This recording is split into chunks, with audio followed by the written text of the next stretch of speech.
Lorsque nous avons rencontré André Comte-Sponville chez lui à Paris, il y a une chose qui nous a frappés. André Comte-Sponville est un athée, mais s'il y a quelque chose qui le fait vibrer, c'est bien la spiritualité. D'ailleurs, son dernier livre, c'est un peu comme le récit d'une quête à la recherche de la spiritualité sans Dieu.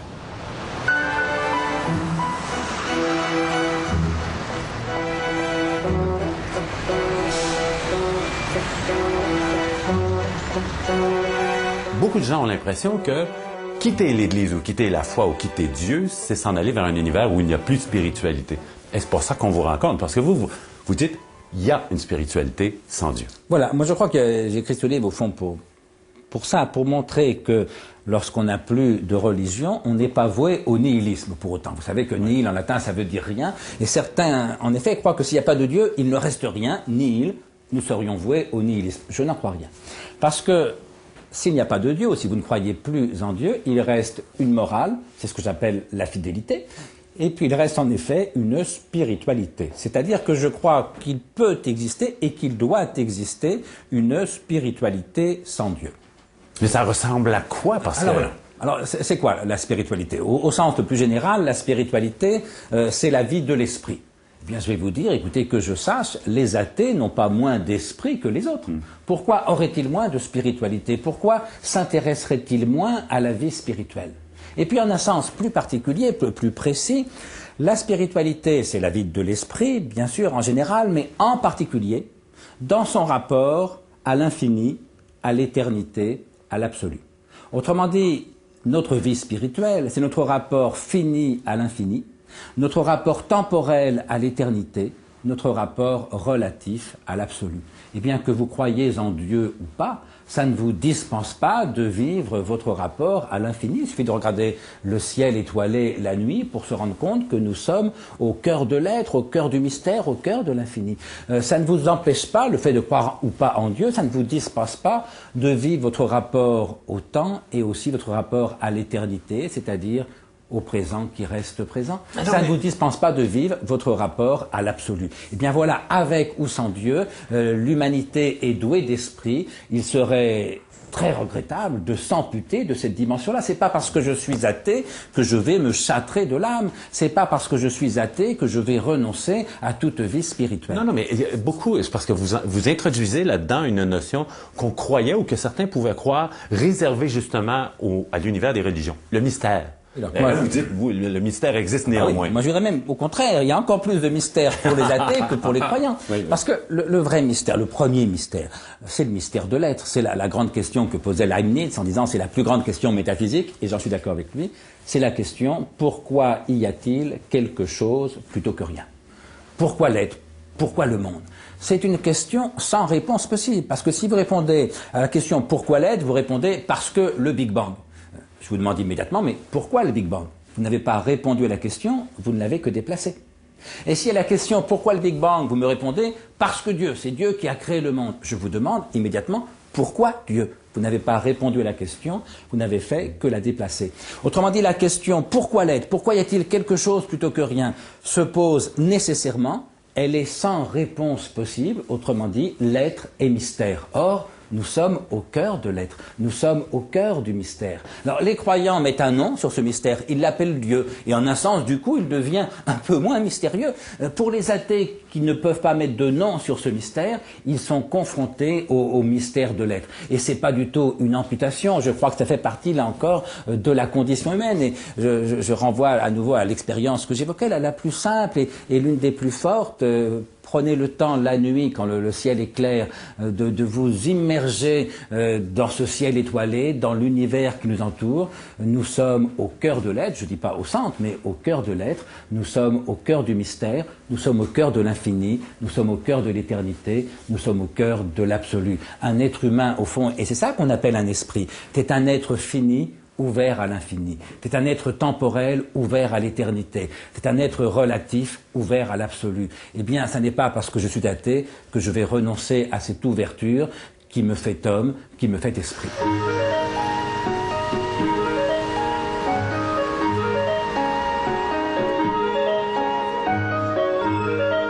Est-ce que ça ne vous fait pas aussi vivre C'est-à-dire qu'en un sens, cette espèce d'incertitude... Moi, j'avais l'impression que la foi n'appartenait pas aux religions, que c'est peut-être une invention des religions que de vouloir s'approprier la foi, que la foi dépassait l'univers religieux, que c'était exactement ce que vous racontez. Accepter que ma vie a un sens dans quelque chose qui me dépasse et accepter de ne pas avoir à y répondre. Alors, les religions répondent à ces grandes questions-là et c'est fini. Alors, quand on accepte que la réponse n'est peut-être pas valable et qu'il y a peut-être autre chose, c'est se placer dans le moment présent. Et c'est ce que vous dites, ma vie a un sens, maintenant arrêtez d'imaginer qu'elle aura un sens plus tard. Vivez-la maintenant. Voilà, c'est ce que j'appelle la spiritualité de l'immanence. La sagesse, et déjà les Grecs le disaient, c'est vivre au présent. C'est vivre l'éternité présente. C'est-à-dire que, moi je crois avec Spinoza, je commente la phrase dans mon livre, vous savez que Spinoza écrit dans l'Éthique, nous sentons et expérimentons que nous sommes éternels. Non pas que nous le serons après la mort, ce à quoi Spinoza ne croit aucunement, et moi non plus, non. Nous sentons et expérimentons que nous sommes éternels, ici et maintenant éternels. Autrement dit, la spiritualité, c'est vivre l'éternité présente, vivre l'éternel présent. Cela dit, il n'y a pas que ça. Moi, je crois qu'il y a au fond 3 dimensions importantes dans l'existence humaine. La morale, et là, les religions ont eu un rôle important, c'est ce que j'appelle la fidélité. La spiritualité, y compris dans sa dimension mystique, l'ouverture à l'infini, à l'absolu, à l'éternité. Sur la question du sens de la vie, ou de la valeur de la vie, ou du goût de la vie, vous savez, ce qui donne du sens ou de la valeur à la vie, c'est essentiellement l'amour. La morale n'y suffit pas, la mystique n'y suffit pas. Et alors là, je dirais, c'est peut-être mon lieu de plus grande fidélité à la tradition judéo-chrétienne, et peut-être spécialement chrétienne, en l'occurrence, disons au message évangélique. C'est-à-dire que l'un des hommes qui a le mieux su dire que la valeur, que l'amour était la valeur suprême, que ce qui donne du goût, de la valeur, du sens à la vie, c'est d'abord l'amour, c'est évidemment Jésus-Christ, si vous voulez. Et le fait que je sois athée ne m'empêche pas de constater la grandeur de ce message-là. Et c'est pourquoi moi je n'ai pas du tout écrit mon livre contre la religion, ni contre les croyants. J'ai écrit mon livre contre le dogmatisme, contre l'intégrisme, contre l'obscurantisme, contre le fanatisme. Mais pour moi, la frontière, la ligne de front, la ligne de feu, comme on pourrait dire, ne passe pas du tout entre les croyants et les incroyants. La ligne de front passe effectivement entre les esprits libres, ouverts et tolérants d'un côté, or il y en a chez les croyants comme chez les athées, bien sûr, et d'un autre côté, les esprits dogmatiques, fanatiques, et il y en a là encore chez les croyants comme chez les athées. Si bien que ce livre est à la fois un livre de combat et un livre de paix. Livre de combat, en effet, contre l'intégrisme, contre le fanatisme, contre l'obscurantisme, mais livre de paix à l'adresse de tous les croyants et de tous les incroyants qui sont libres, ouverts et tolérants. Autrement dit, livre de paix à l'adresse de tous les esprits libres contre tous les fanatismes.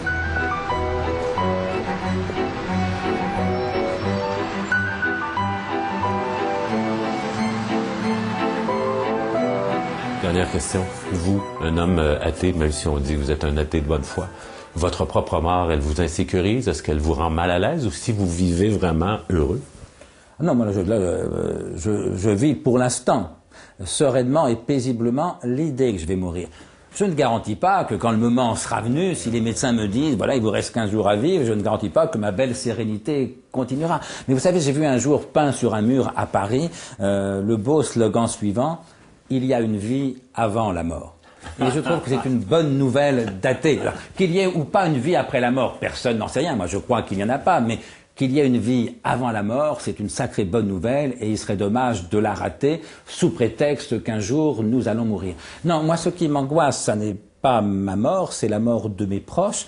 Et en vérité, encore plus que la mort de mes proches, c'est l'éventuelle souffrance, l'éventuel malheur de mes proches. Moi, je suis plutôt un anxieux. Hein, je veux pas du tout jouer au sage ou au serein. Je suis plutôt un anxieux, mais ça n'est pas ma mort qui m'angoisse, c'est pas le néant qui m'angoisse, parce que je vais vous dire, il y a bien pire que le néant.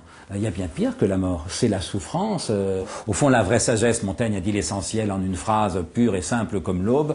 Pour moi, donc, j'aime la vie. Voyez, eh bien, aimer la vie, c'est se rappeler qu'elle ne durera pas toujours, qu'il faut donc en profiter, mais c'est aussi la servir le mieux qu'on peut, combattre la souffrance, combattre le malheur, combattre l'injustice, et ça donne aussi du sens et du goût à la vie. Henri Comte-Sponville, ça a été très agréable. Merci à vous.